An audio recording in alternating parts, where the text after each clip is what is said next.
स्टम बसुमतारिया बरफ फरायसा आफादजों मोनसे समाव हटेल गेसाव बेदर नागिरनानै जानायनि थाखायनो बिथांखौ जोगारनानै गारहरदों। गिबियावनो नोंथांमोनखौ आंनि इउट्युब चेनेलाव सिगाङावनो बरायग्रोबाय। दिनै आं बे भिडिअखौ लाबोनायनि गुबै जाहोनानो जाहैबाय जोंहा मानगोनां राकेश ब्रह्म सार आरो कास्टम बसुमतारी आदानि गेजेरावहाय मोनसे दाङाबाजि जोंहा जालायनायखौ नुगासिनो दं आरोना ससियेल मिडियानि गेजेरजोंहाय। दा राकेश ब्रह्म सारा बुंदों आरोना कास्टम बसुमतारीयालायनो बर' फरायसा आफाद आबसुजोंहाय थाफा बेदर गेसाव नागिरनानै जायोमोन। बेवहाय मा होननो थांदों बिथाङा थोंजोङै थारमाने आबसुनि मानसिजों थाफानानैहाय आबसुखौबो बेदर गेसाव जाग्रा बेदर गेसाव नागिरनानै जाग्रा बेबायदि बुंदों आरोना। बिनि बुंनाया बेबायदि थांदों। दा जोबोद दुखुनांथाव आरोना बेबायदि बुंनाया। ओमफ्राय बिनि उनाव मा बुंबावदों बेयो हाग्रामा महिलारि सारखौबो बुंदों आरोना माबा पार्सनेल लाइफनि खोथा बुंदों आरो। दा बिथांनि खोथाखौथ' जों बिसास खालामनाया थेवब्लाबो बिदि बुंनो नाङा आरोना। मेन्टेलिनो माबा टेस्टफोर माबा माबि फाथायनांगौनो बेमार जादोंनो प्रेसक्रिपसन माबा माबि होनदों आरोना। दा जोबोद दुखुनांथाव आरोना सासे मानगोनां सासे इएम जानानै जोङो बेबायदि इएमनिफ्राय जोङो बेबायदि खोथाखौ खोनासंथाव जाया आरोना। दुखु मोनो। मानो होनबा बिथांखौ नुनानै जों बयबो सोलोङो बा जों नङाबाबो उन्दै गथ'फ्रा बिथांखौहाय नायो बा फल' खालामो। दा बिथांबायदि जानो सानग्राबो सोरबा दङ आरोना। दा जोबोद दुखुनांथाव आरोना बेबायदि सासे दैदेनगिरि मानसिया मोजां मेसेज होनांगौ आरोना। भिडिअफोरनि गेजेरजों ससियेल मिडियानि गेजेरजों मोजां मेसेज होनांगौ। नाथाय बिथाङा मा होनो सोरबा बेमारिनो सोरबा जुमुदिन जुलानांगौ सोरनिबा गारियाव खुबैनांगौ बेबायदिथ' नङाना। दा नोंथांमोना मा होनो बिनि सायाव आंना नोंथांमोननि पइन्ट अफ भिउआ दस्रा जानो हागौ, आंनि पिअभिआ दस्राबो जानो हागौ आरोना।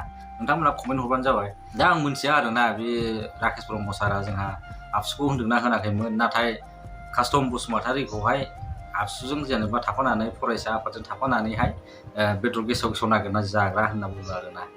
दा आबसुखौबो लानानै होननाय बायदि आं मोनदों आरो। नोंथांमोना मा सानो बिनि सायाव? ओमफ्राय राकेश ब्रह्मनि बे बाथ्रानि सायावहाय जोंहा कास्टम बसुमतारी आदायाबो रिप्लाइ होदों। नोंथांमोना खोनासंलांबानो जाबाय।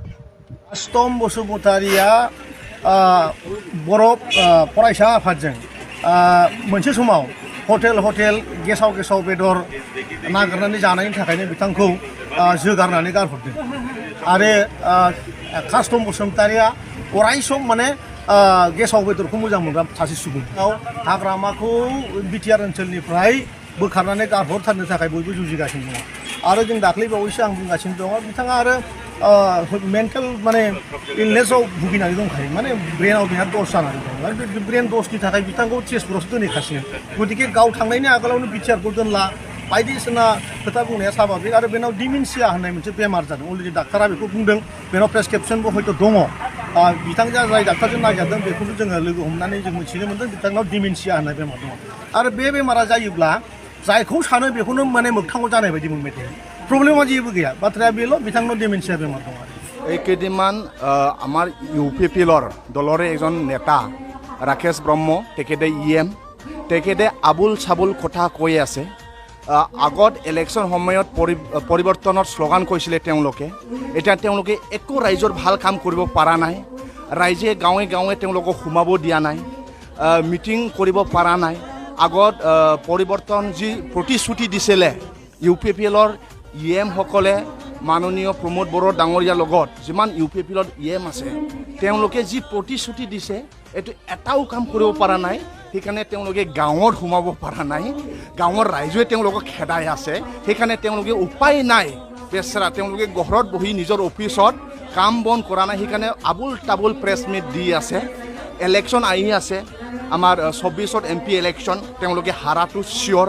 তাৰপিছত 25তো তেওঁলোকক ৰাইজে কৈছে, ৰাইজে আমি আমাৰ BPF দলৰ আমাৰ BPF দলৰ চেল হিচাপে আমাক গঠন কৰি দিয়া হৈছে। যেনেকৈ আমাৰ আদিবাসী চেল, গোৰ্খা চেল, ৰাজবংশী চেল, নাথযোগী চেল, বেংগলী চেল, প্ৰত্যেকটা জাতি জনগোষ্ঠী যিসকলে বসবাস কৰি আছে তেওঁলোকৰ জাতীয় সমস্যা আছে, ৰাজনৈতিক সমস্যা আছে, এইবোৰ যাতে নিজৰ জাতিৰ মাজত আলোচনা কৰিব পাৰে এনেকৈ আমাৰ BPF দলৰ মুৰব্বী হাগ্ৰামা মহিলাৰী ছাৰে গঠন কৰিছে। আৰু এইটো চেলৰ মিটিং আমাৰ 24 আগষ্টৰ পৰা 29 আগষ্টলৈ আমাৰ বাক্সা জিলাৰ মেডাঘাটত হৈ আছে। এই আলোচনাত আমি শুনিব পাইছোঁ ৰাজবংশীসকলৰ কোনো তেওঁলোকে শান্ত নাই।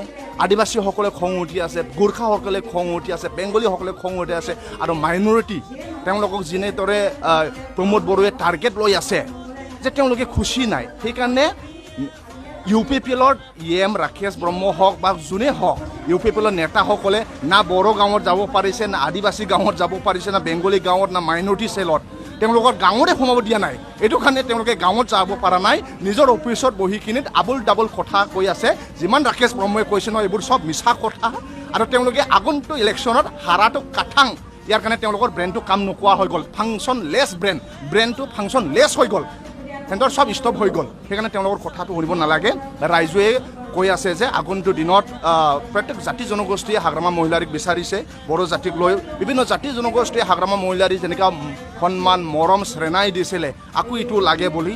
এই UPPL চৰকাৰ অহাৰ পাছত না ছাত্ৰ ছাত্ৰী শান্তি আছে, না শিক্ষকসকলে, না খেতিয়কসকলে, না বোলে আমাৰ বুদ্ধিজীৱীসকলে, না বিভিন্ন জাতি জনগোষ্ঠী কোনো শান্ত নাই, কোনো তেওঁলোকে ছেটিছফাই নাই। সেইকাৰণে ছাত্ৰ ছাত্ৰীৰ পৰা লৈ খেতিয়ক লৈ শিক্ষক হওক বিভিন্ন সমাজকৰ্মী বিভিন্ন জাতি জনগোষ্ঠীয়ে সিদ্ধান্ত লৈছে আগন্তুক দিনত হাগ্ৰামা চৰকাৰ অহাটো কাঠাং বুলি তেওঁলোকে